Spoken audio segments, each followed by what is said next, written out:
আদিবাসী হিসেবে সাংবিধানিক স্বীকৃতি, সমতল আদিবাসীর জন্য পৃথক মন্ত্রণালয় এবং ভূমি কমিশন গঠন এবং আদিবাসীদের নিরাপত্তার দাবিতে আমরা আজকে সমাবেশ এবং মিছিল করেছি। পরবর্তী কর্মসূচি আমরা 16ই আগস্ট বিকাল 3:30টায় আমরা বৈচিত্র্যের কালচারাল শোডাউন করব।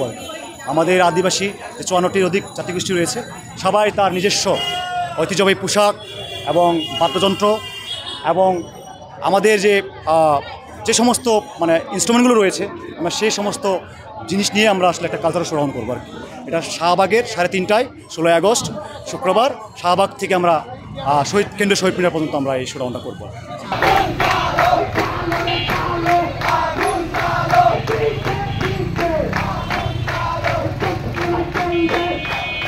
সমতলের আদিবাসীদের জন্য পৃথক মন্ত্রণালয় এবং ভূমি কমিশন সহ আদিবাসীদের নিরাপত্তা এবং প্রথাগত আমাদের যে ভূমি অধিকার, এগুলো আমাদের মোট 11 দফা দাবি ছিল।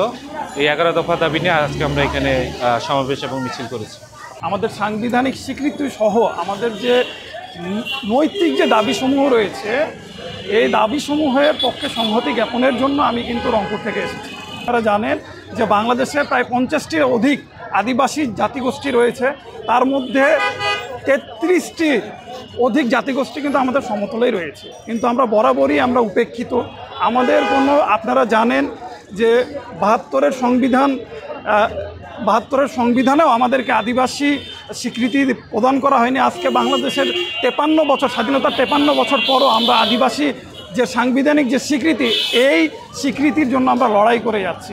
আমি আপনাদের বৃহত্তর কমিউনিটির আপনারা যারা আছেন, আমাদের সুশীল সমাজের যারা আছেন এবং আমাদের নীতি নির্ধারক পর্যায়ের যারা আছেন, আমাদের যে নৈতিক দাবি আদিবাসী হিসেবে সাংবিধানিক স্বীকৃতি প্রদান, আমাদের পৃথক ভূমি কমিশন গঠন, সেই সাথে প্রাক প্রাথমিক পর্যায়ে আমাদের এখন পর্যন্ত আপনারা জানেন যে 5টি ভাষায় প্রাক প্রাথমিক পর্যায়ে যে বই প্রণয়ন করা হয়েছে, কিন্তু আমাদের এখানে আমাদের বৃহত্তর অংশটা এই জায়গা থেকে বঞ্চিত হয়েছে। তো এই দাবিগুলো আপনারা ন্যায্যতার সাথে আপনারা যৌক্তিকতা বিবেচনা করে আমি বর্তমান সরকারের কাছে আহ্বান জানাবো যে এই দাবিগুলোর সপক্ষে আপনারা পূর্ণ বাস্তবায়নে মাধ্যমে আমাদের আদিবাসীদের পক্ষে কথা বলবেন।